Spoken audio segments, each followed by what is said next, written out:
Welcome to Plot Armor Online, where authors log in, level up, and sling spells of prose across the realms of fantasy and sci-fi. Dive deep into world building, battle-broken character arcs, and explore magic systems that defy the laws of reality. And maybe logic, too. Each week, a new companion is summoned to raid the latest releases and roast tired tropes with fiery hot takes. Whether you're crafting the first chapter or slaughtering darlings in your 10th rewrite, grab your quill, equip your shield, and roll for initiative. This is Plot Armor Online, hosted by Kevin and Matthew, two scribes on a quest through the multiverse of authorship.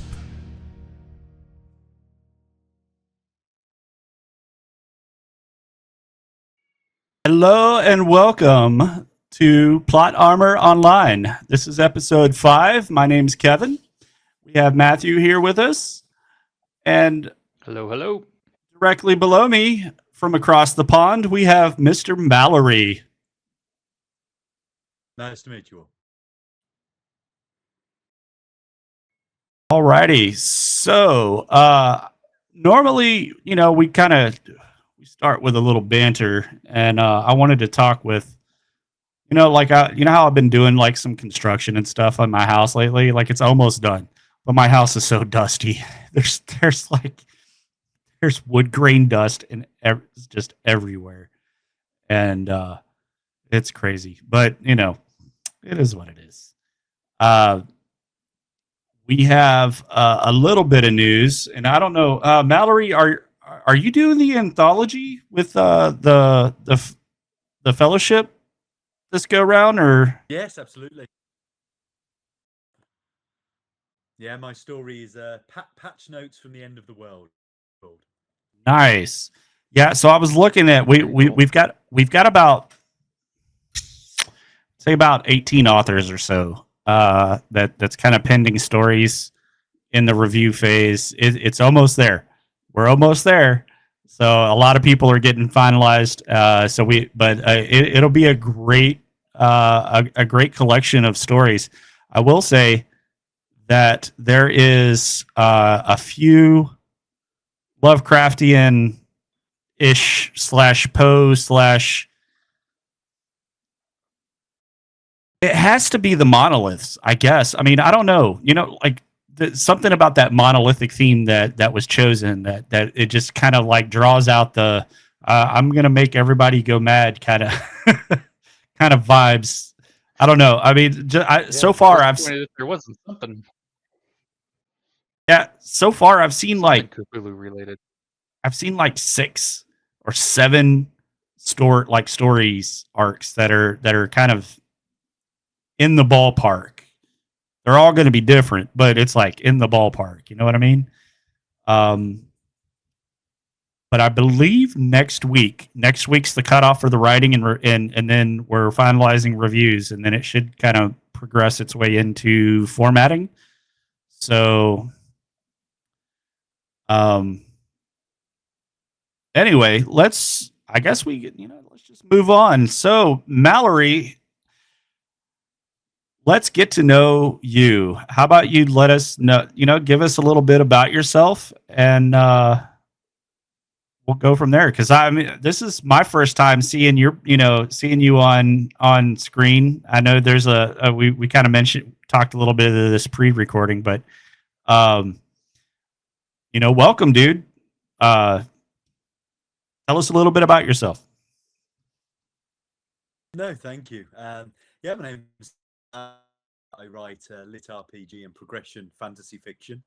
Got a couple of different series that are running on the Amazon at the moment. Yes, because I was a teacher when I kicked off doing all this. Because a lot of my stories have quite a lot of bad language in them and some adult themes. It was felt like a good idea that I didn't necessarily have my face out. But now I've started to do this full time. It's less of a problem now. So So my pen name is Malory, but I've started to do a few more things like this now. I'm trying to do this for a living. So Congratulations. That's a nice step. yeah, you have a couple titles. Hold on, let me change scenes here real quick, and we'll bring it up. Let's see.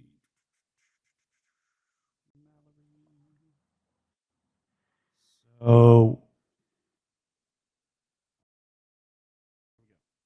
all right. So I don't know if you can see the stream window, but I think we've got your Morgan and hold on. Why is this pause?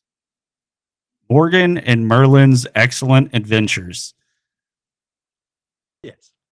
So tell us a little bit about this one, and I've got screenshots of every single I've your Psyker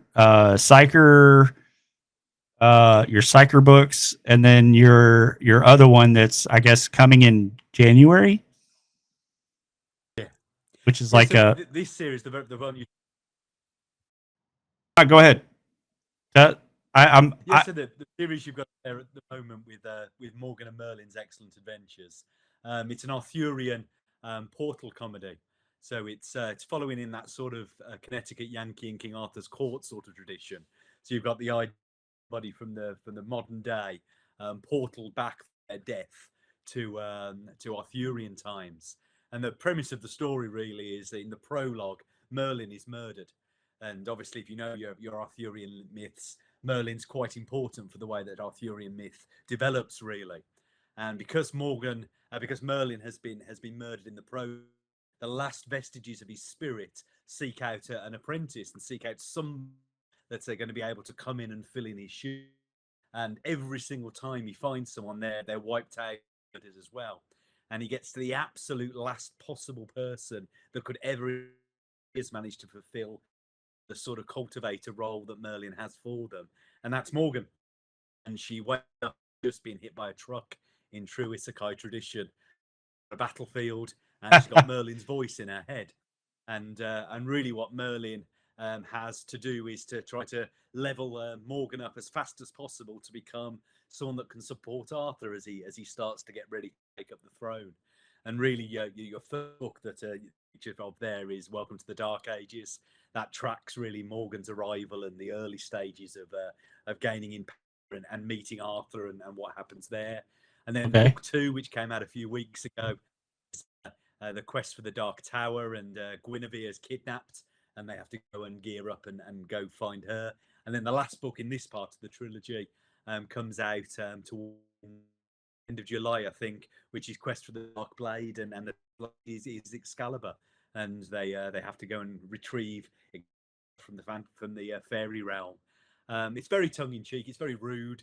It's very silly. But I think people that have ready to listen to it on Audible have really thought it's quite a lot, really. And that was really what I was trying to do, is take that sort of Eastern tradition of cultivation and isekai and those ideas of becoming the greatest power in the land, and see what happens when a 21st century hacker sort of gets involved. That is really interesting. That's a really fun premise. You took the isekai and then like video game leveling up sequence kind of thing, and then put it in Arthurian legend. Yeah. That is awesome. Yeah, I think it's definitely very tough. It's very aware of its own tropes and the sort of things that get used there. And I think what a lot of people's favorite moments are that because she's quite irreverent, and the way she names the cultivation technique she develops, WWE wrestler theme that comes into a few of them. And I think that sort of balance between nice. Trying to take the genre seriously, but also take the mick of it as well, has gone down quite well. Right on. Okay, so what made you? Well, now let's get into that later, because that's going into the deep dive topic. So tell us about. Let's see, are we ready to do that? Oh, yeah, sure. Murder in the Temple. This kind of to me, cover and the story title kind of. This is the one you've got coming out in January, right? Yeah, so this is a trilogy again. So it's Murder in the Temple, Death of a Curator, and The Cuckoo's Last Call is a trilogy, and they're all up on Royal Road at the moment. If people like use Royal Road, and very different take. What we've got is a more hard-boiled detective sort of genre. Character there is Lowe, who's the figure in the trench coat, and he used to be a very successful inspector in Saw Police, and then something that becomes clear trilogy went wrong, and he gets castrated, taken off him, and he's left as a completely useless entity, really, in that. And what should happen to that's lost their class, obviously, in a world where everybody has classes, he should be dead within a few days, really. But he's stubborn. He's got some good friends around him, and he basically starts to eke a living out as a private detective. And if you know Chandler or your Hammett or you're a McDonald, he's sort of detective, really. And the story opens really with a very high-powered priestess of fire has been murdered, and no one's to go anywhere near investigating it, because anyone that was able to kill a level 67 priestess is going to be too much to handle, really. So he gets pumped the case by his old boss. And Murder in the Temple, which is the first one that comes out in January, is him investigating the murder of this priestess. It's a proper murder mystery with that are there so people can work out who's done it. And I think there's a pretty conclusion at the end when it's revealed what's been. And that's the first one, and then, as I say, these two more to come that will come out in I think it's February and then March now. They'd be out earlier, but the narrator that we want for the audio book isn't available until the end of the year. So we thought we'd wait to have the right voice, really, to get it to work for people, and we're excited that he's available for a bit later on in the year. It almost kind of Very gives nice. me like. Go ahead. Is this going to be similar in tone? It seems a lot more serious, but maybe still have some silly elements to it, or? Yeah, it's a much more serious in tone. The Arthurian one's first person narration's very silly, serious at times, but it's predominantly humorous. This, probably the other way around, has some funny moments and some but much more, I think, and much more of within that sort of big sleep sort of tone. So a sort of a detective that's clever, that a bit broken and a bit beat down, but hopefully still makes people laugh at the right moments. Almost like Matt Ryan as John Constantine without his warlock powers, going against like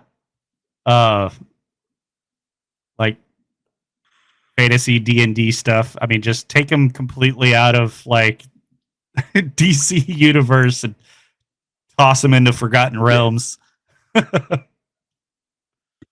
And certainly, I think if anyone knows Terry Pratchett at all, the city of Saw is not even close to pretending not to be Ankh-Morpork, really. So there's a lot of that, I think, for anyone that likes the sort of Pratchett-y sort of world as well. Nice. Right on. Very nice. These have some really good premises. So tell us about what is this one? The Psyker Marine. You know, when I first saw this, Yeah. It gave me a Warhammer 40K kind of vibe. Like are you taking the Psykers that are normally like these wimpy little, like guys that are in robes and Mechanicus, whatever, and actually throwing them into Ultramarine stuff, or what's going on with that? This one's very heavily sci-fi, very violent, so quite different in tone to the others, really. The idea of it here is that Earth is invaded.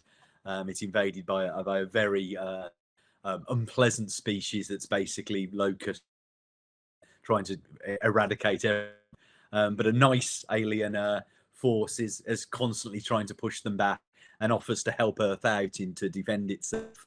So Jake, who is the main character here, gets cleansed, gains these powers, as do quite a few of the other people on Earth. Psyker Marine traces really them fighting back against the Gehenna who are seeking to take over Earth. So Marines on Earth, Psyker Marine 2 then moves us to Mars, and then as the series goes on, we move further away from Earth as the powers grow. Really, much heavier lit RPG than the other two. So this is a very stat screen heavy. Lots of focus on growth of abilities, and definitely is trying to play with that Warhammer vibe. But yeah, I think if people like a more sci-fi version of sort of computer gaming, that's probably a series that's going to appeal to them more than the slightly more Monty Python-esque King Arthur one. I love that. So each of these are about. Hold on, let me bring up.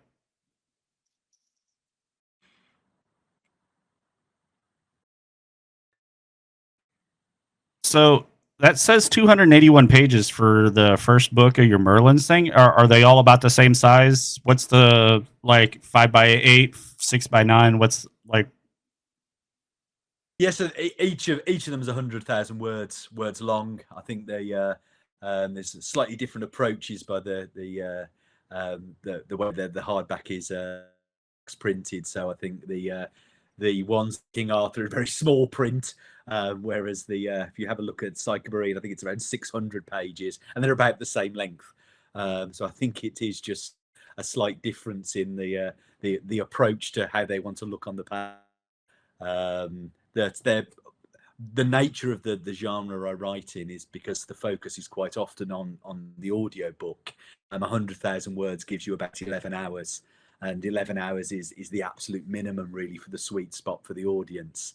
So usually what you're looking to do is try to get something that's gonna hit that sort of 100,000 word, that 100,000 words. So as the series go on with Psyker Marine, they've got a little bit shorter. But certainly the others are all hitting that 100 to 100. So you got quite a bit of chunkers out there on the market.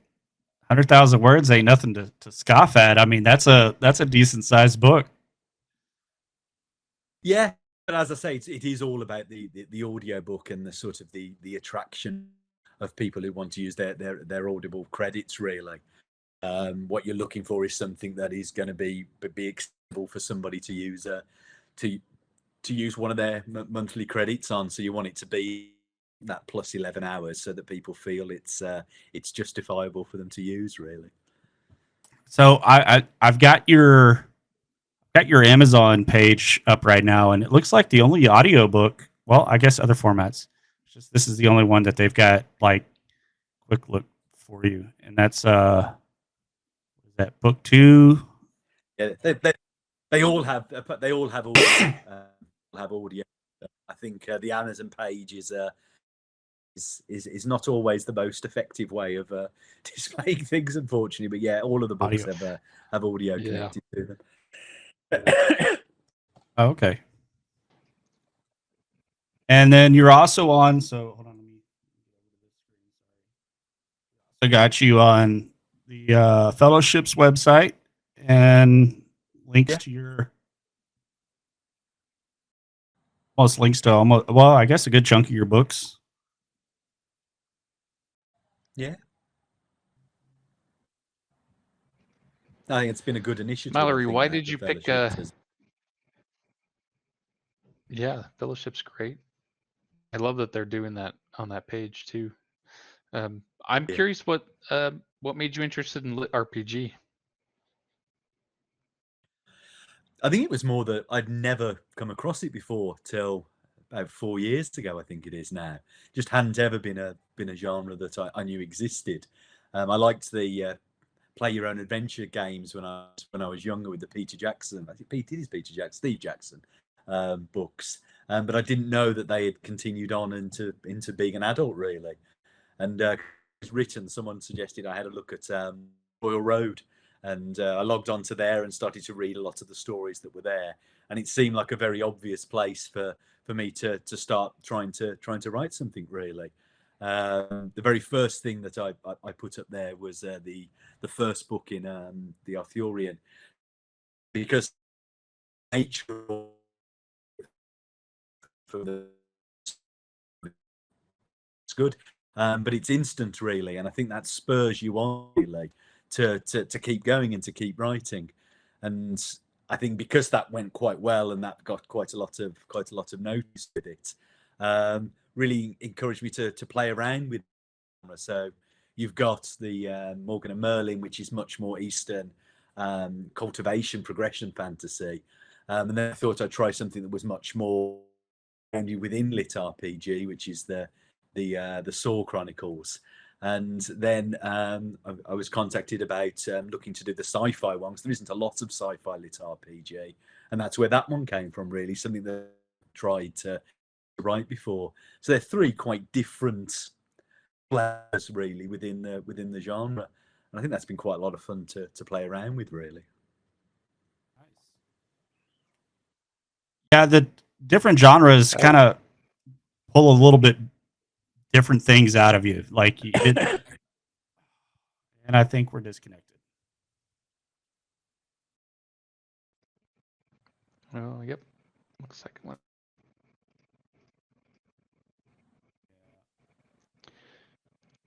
So let's do this.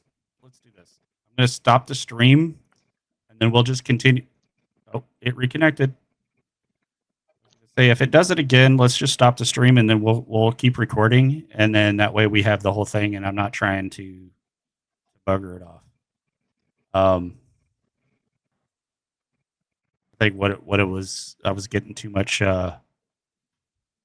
usage on our internet at the time. Anyway, so continuing on. Hopefully there wasn't a hiccup too much in the feed. We had one scare last week, I believe, but it continued on in the same. It wasn't like I was restarting the feed. Yeah, it just kind of slowed down for a minute, and then yeah, it went black for a little bit and then came back on. So it should be good. All right. Well, Mallory, I think that's cool that you got started on Royal Road. I actually do. I didn't have a lot of success on there, but I wasn't looking for that. I was more just looking to get myself in the putting my writing in front of other people's eyes and getting feedback. Yeah. And that was a really great experience to have that kind of community providing feedback right away, and putting out regular chapters so that you get in the habit of writing constantly. So was that did you find that to be just, I mean, you already kind of mentioned it, but did you find Royal Road as a tool to be very useful in your desire to become an author? It was crucial really, because I've always written, but you write for yourself and you write for friends and family, and of course they tell you how awesome you are all the time. That's not particularly useful in getting better at doing it, whereas the people on Royal Road will tell you, and they will tell you regularly. And I think I've got somebody that I think hates everything that I've written ever and has commented on every single chapter, just so that I know he still hates every single thing that I've written. Hey man, a dedicated fan hater is great. It really is. Hates you so much. It's quite nice, really. You put a chapter up, and then like an hour later, he's decided to tell me what was wrong with that chapter. That's really good. But it is useful to start to, because when people do like what you've written and are looking forward to tomorrow's chapter, I think that is very useful in making you realize that you need to get it done. And certainly is, I'm trying to make this work as what I do full time. That means you've got to treat it like a job, and you can't just not feel like writing anything today. And there is a pull of that a little bit, particularly in the UK. We don't get much sun, and in the last week or so, it's been quite glorious here. To not be sat there writing and go and sit in the garden for a little bit has been strong, but knowing that got to get your words out and you've got to get your words in, and that people will notice if they're not there. I think that's been a really useful mechanism, really. And I really would recommend Rowe to anybody, really, that's just looking for a little bit of extrinsic motivation to get them writing. Sorry, I'm watching the percentage of packet drops that we're getting. That's okay.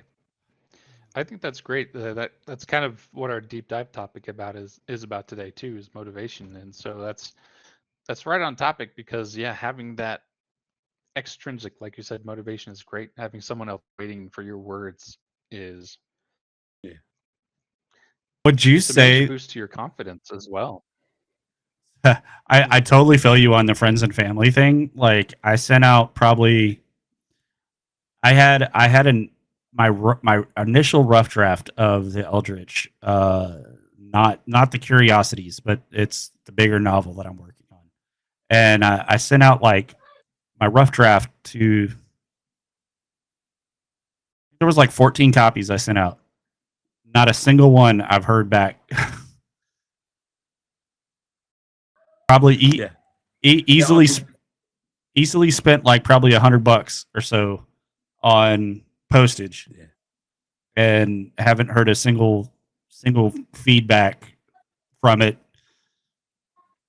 I doubt they've even read it. And I think that void is probably the most. That's you off doing it more than anything, isn't it? Is when you're just waiting for somebody to say something about what you've written good.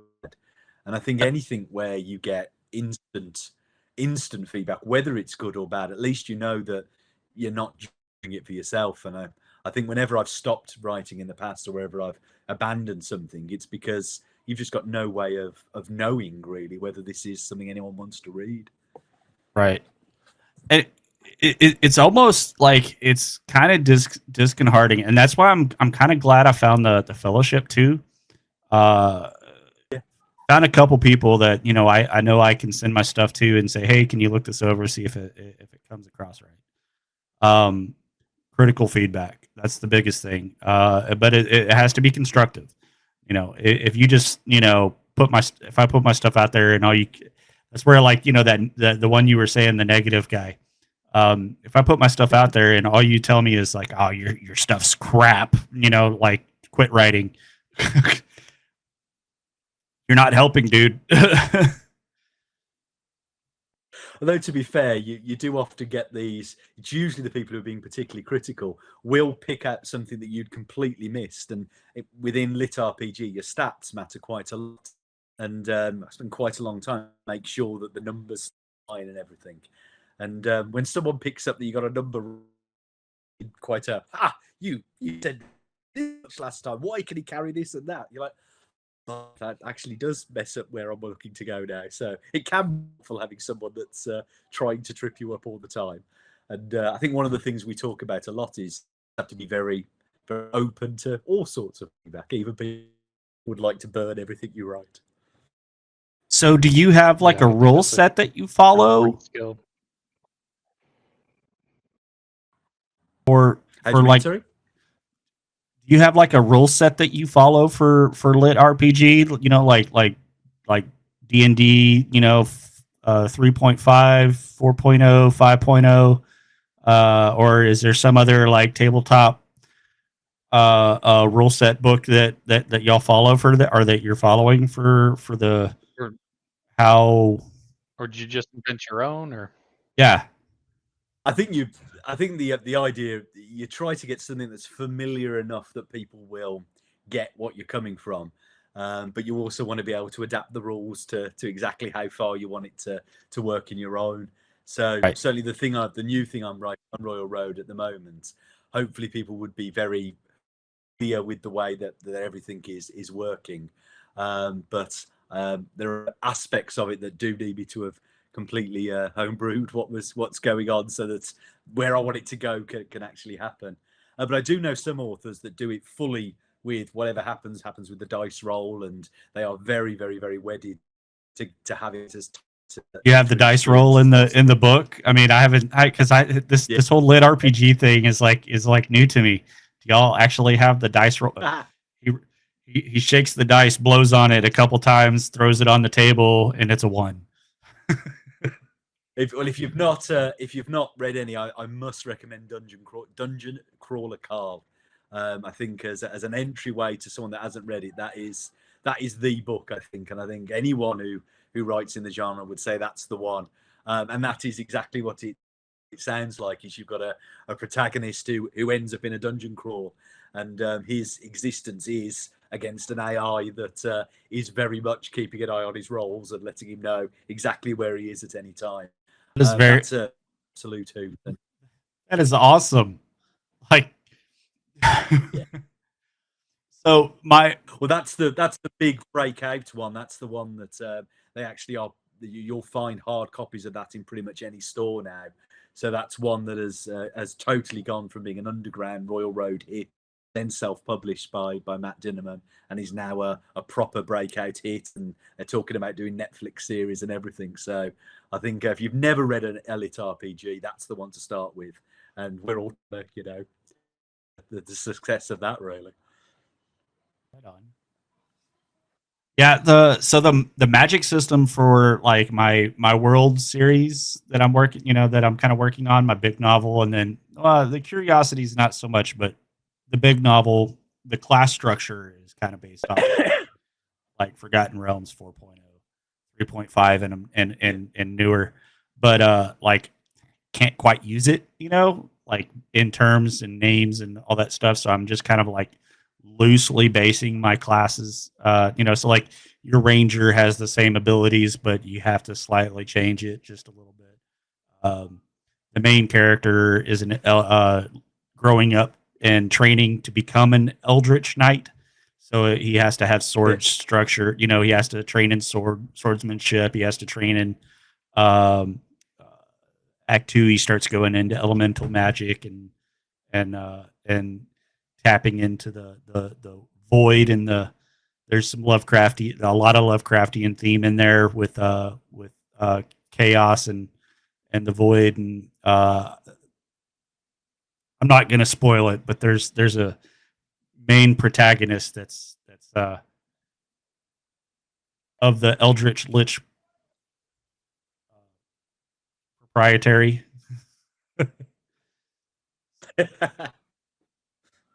But yeah, it's been fun. But like you're from what it sounds like, what you're saying, the RPG, y'all are actually taking the roles and stat structure, character sheets, and the whole 9 yards into account, almost as if it was one of those isekai RPGs that was like put on paper instead of an anime that I enjoy watching almost every. I'll find one that I enjoy, that I really like, and just binge watch it, and then I get upset when I gotta wait a week for the next episode. I think that is the whole genre, really, is the idea of taking the tabletop game and having it exist within reality, but everybody be aware of it as well. I think that's what's making it quite a popular genre, is familiar with it, and then that idea of, well, what would happen if this was actually going on right now. I think that's what's making them quite popular novels. Right on.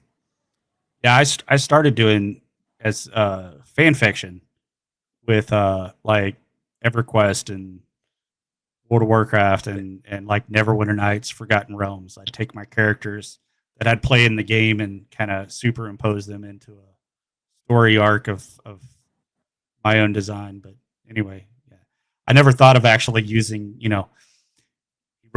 rolls a nat 20 and does 2d6 damage with his +3 longsword to.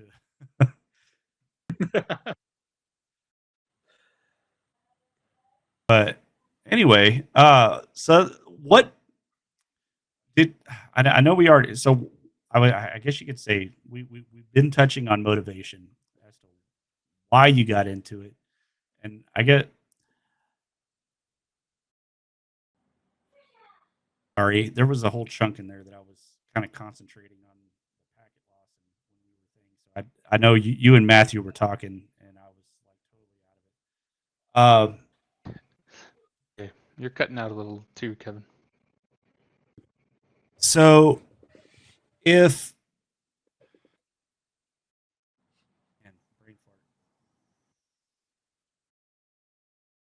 your next book that you have coming out, you have one that's coming out in July, and that's the book 3 of the Arthurian one, right?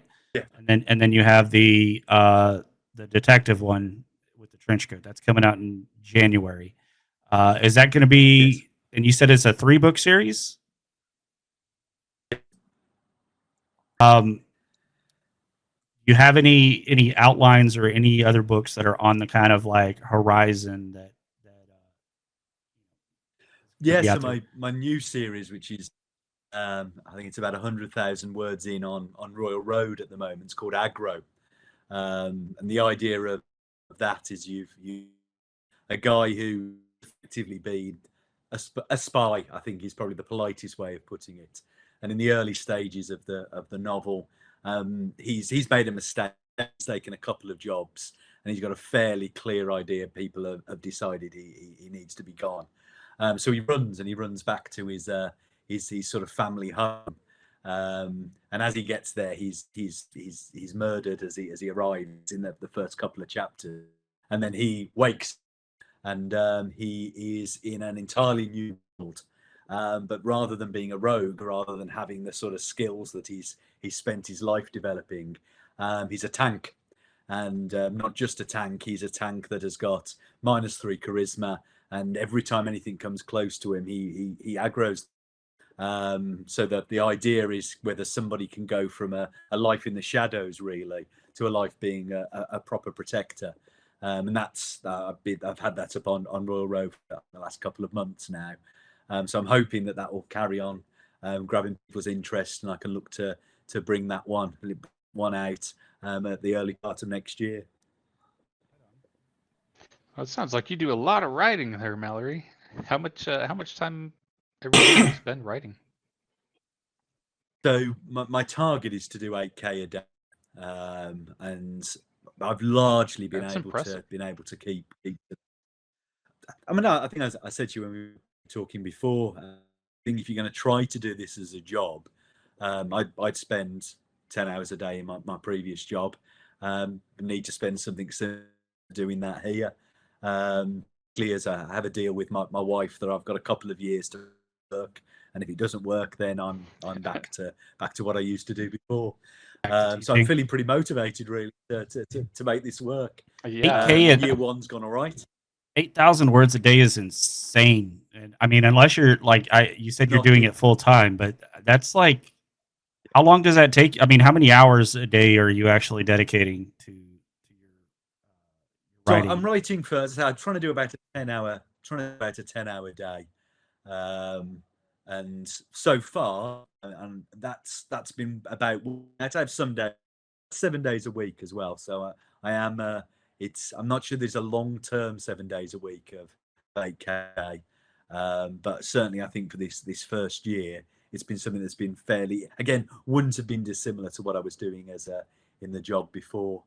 But I don't think if you look at other people within thing I'm doing that compared to, I mean, if you look at a couple of the books that are in that 250k sort of size, they're doing 10 11 a day, which I don't think I could get that done. But 1,000 words an hour, and then a little bit of proofreading isn't too far beyond what I think most people could do if you thought about it.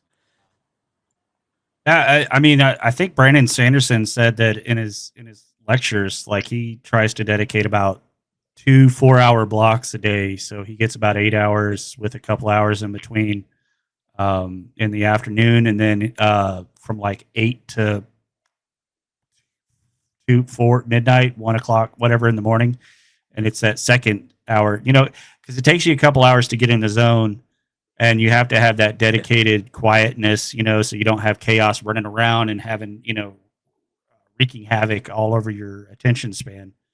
But I mean, if you've got the support structure And I think a lot of us run into that is that, we go to work, those, some of us, we have full-time jobs like, IT. I go to work 8-9 hours a day, Monday through Friday, and I come home and my brain is such mush Yeah. from dealing with help desk tickets that I just want to take a nap. And then whenever I wake up, I might have a little bit of extra time to myself. And, I'll be lucky if I get like 2,000, 3,000 words out by the time I go to bed at midnight, that day. That's on the days that I'm actually writing. So, and there's a lot of people. I mean, they might only get like 1,000 words. They might get like, they're happy with 2,000-3,000, or even editing like 15. If they're in the editing phase, they're editing like 1,500 words, 2,000 words or so in the course of a day or a week. Because I hate editing. I hate it with a passion. But that again is somewhere where Royal Road's so good for editing, is you do get such detailed edits at times, and I think in some ways that takes a step out of it, because you have a daily chapter, you put it up, and then somebody will come along and find 50 odd errors that are in there. They'll link them to errors that you've made before, and then you can tidy it up as your first thing the next day. And that's quite a good rhythm. Write something, then the next day, before you put your next one on, fix it, and then look to move on. But yeah, editing sucks. Editing feels like dead time to me. And I think that's the bit where you go, oh God, I've got to get cleaner. I've got to write better than this the first time. Like you're staring at it, and you're like, it's the same sentence, and you're like, this just doesn't work.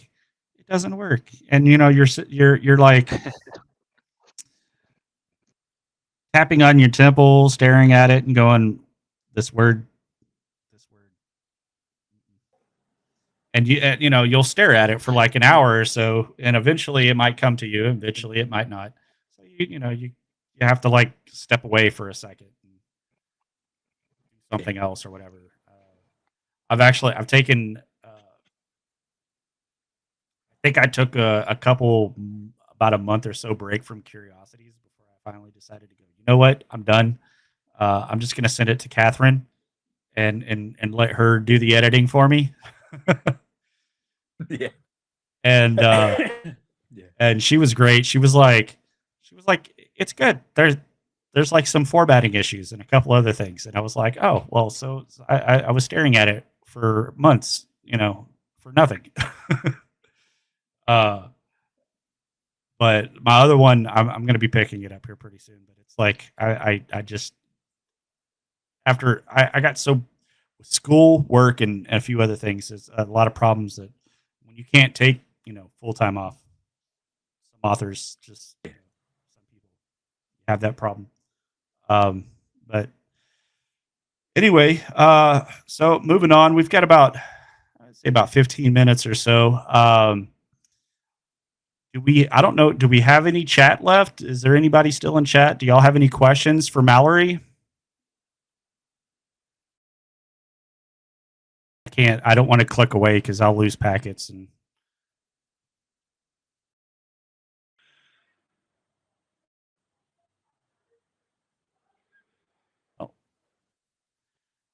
probably lost I'll them. go ahead and check the chat, see if I can see stuff.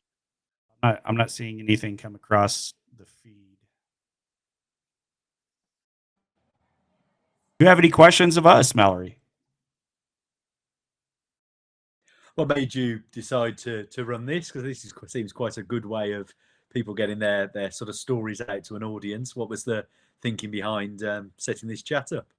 So, Plot Armor Online, that was kind of like brainchild between me and Matthew as far as like the name goes. The concept of the podcast kind of derived from there wasn't really any podcasts coming out of for the indie author and of the indie author persuasion besides like Stan, I think Stan, the indie author channel.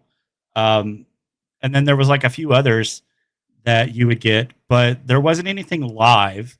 And then all of a sudden we started getting, just as I was getting things spun up and, saying, hey, I was going to get that. Then we started getting like all caps uh, uh, podcast.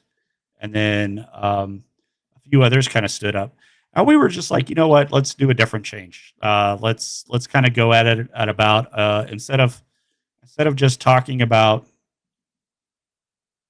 kind of unfortunately kind of like what we were doing with you, but instead of really talking about the books and like, hey, market your stuff and all that other stuff, it's just like I would really just want to get to know the author.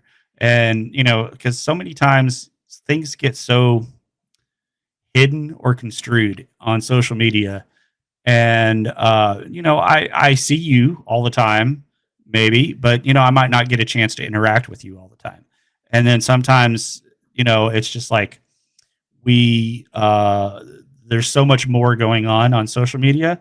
So it's like I was thinking, let's have a podcast, let's do it live. I try to get it. I wanted to broadcast it everywhere, but apparently my bandwidth isn't enough for a lot of broadcast. So I record it and I can upload it later. But it was just one of those like, let's just talk. Let's talk about a topic.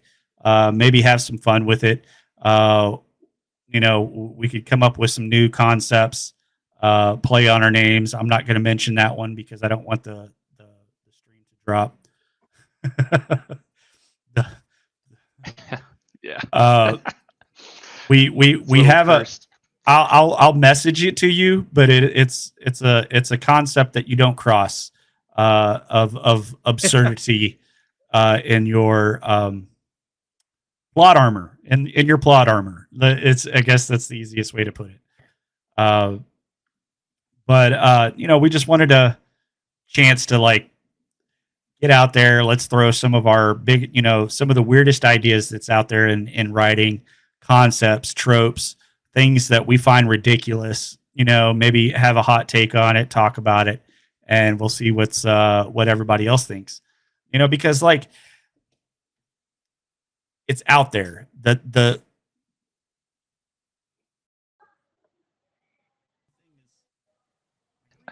Oh, the world's falling. falling. You know what? Another thing that I really like doing with this, talking to the author, more about them necessarily than about their books, is for me one of my favorite things when I was getting into writing was interviews with authors and just realizing that they're just normal people. A lot of times, we'll read their books and think they must be some kind of special entity that could come up with all these ideas and create these massive worlds and great characters.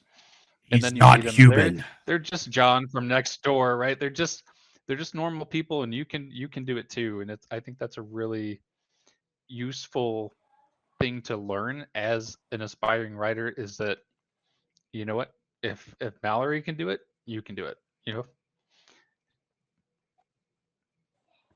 I think that's a really important way of looking at it, because it is so. The biggest thing that stops people writing is the blank page, isn't it? When you're just looking at something where there's nothing written down, you don't think you're good enough, you don't think anyone want to hear what you're saying, and actually just getting started and getting things down is the ball game, really. And once you do start writing down, then you're no different than any other writer that's sat there at their desk with things that they say and want to write about.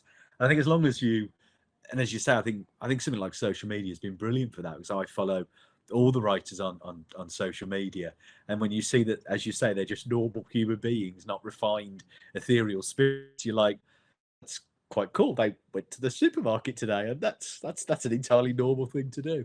And I think that's been awesome. And I think you mentioned the Brandon Sanderson lectures that he's given for free online, and again, I think that's just been.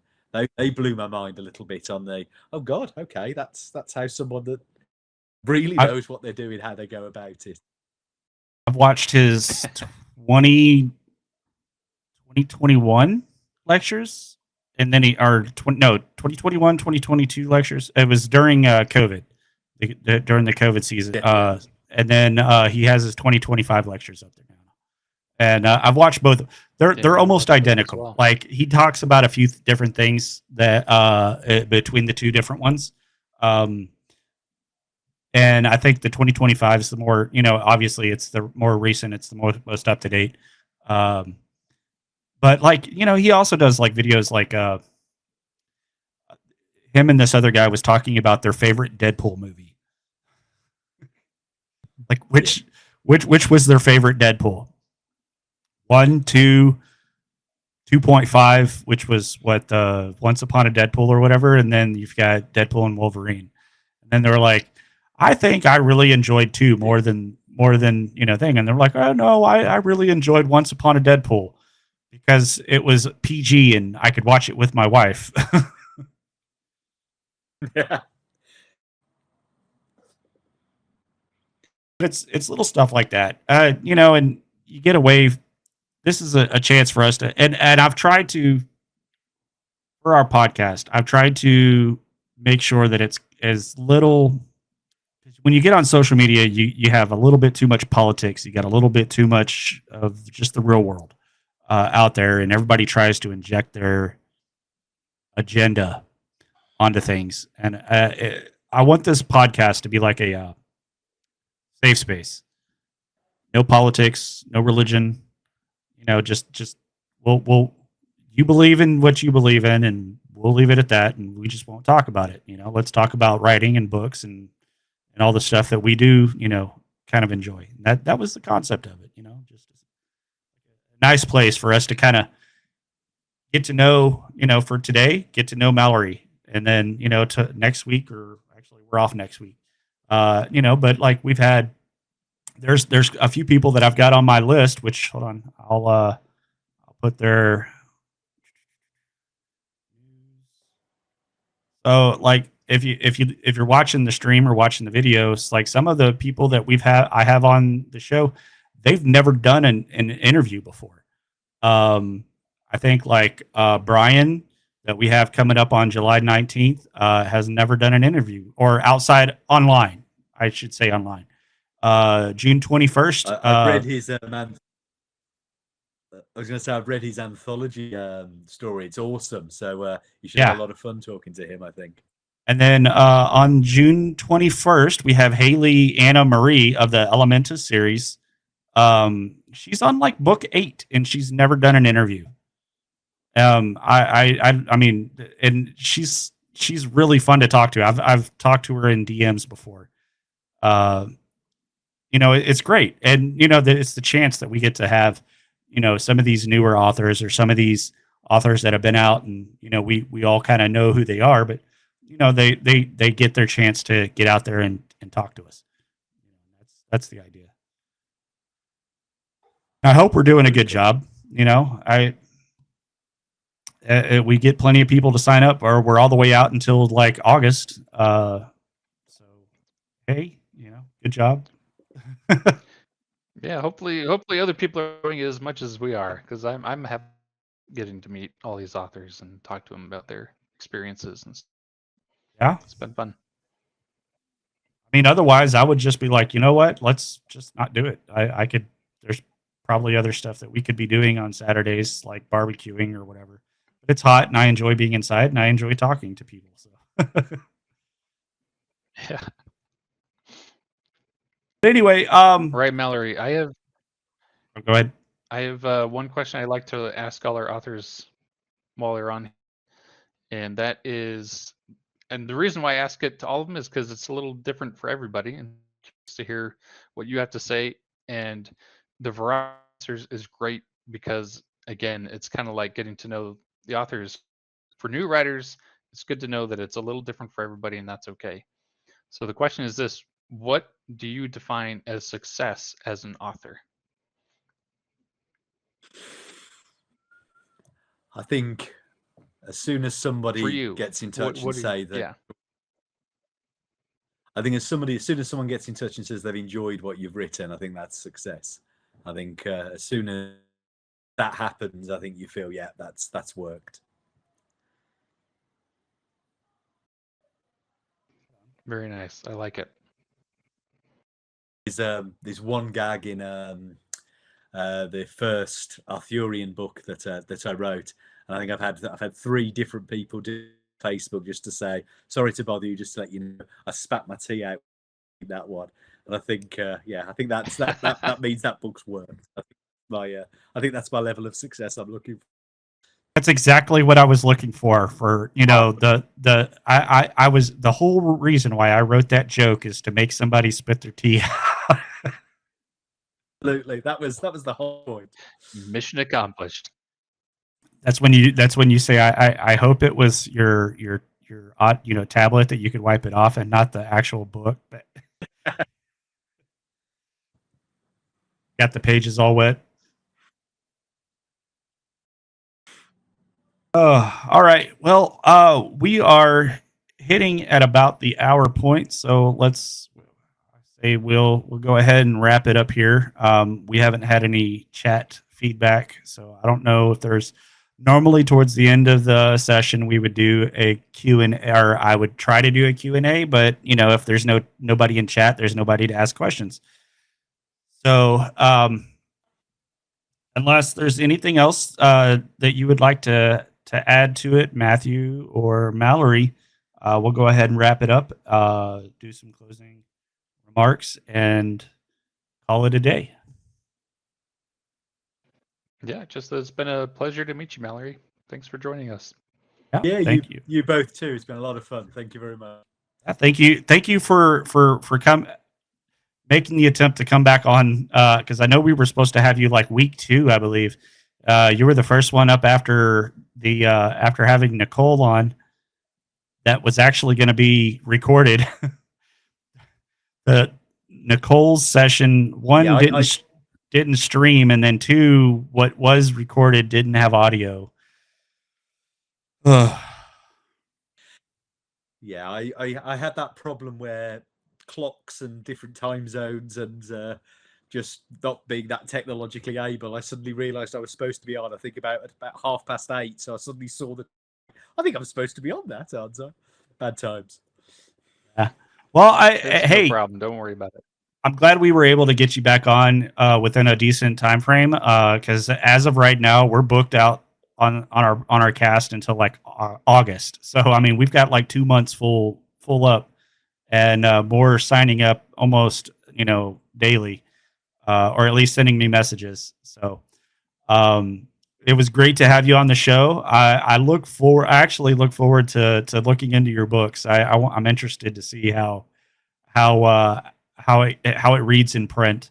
Because I could hear you talking about it, but it's like I'm gonna have to check this one out. This is one of those like, I'm not gonna spit my coffee out, hopefully, but be prepared to. But no, I do. I actually look. I mean, I'll look into doing that, because I remember seeing your the first. I believe it was for book 2. You were releasing it, and it was like, I was like, Merlin and Morgan's excellent. This is what is this like Arthurian Bill and Ted's Excellent Adventures? Like, are we party on the vibe? Party on, Merlin. But I know we had a laugh on it a couple weeks ago, but it was great to actually hear what was going on with it. But I will say that it was great to have you on the show. We look forward to hearing more from you. If you would like to be back, hey, just let us know.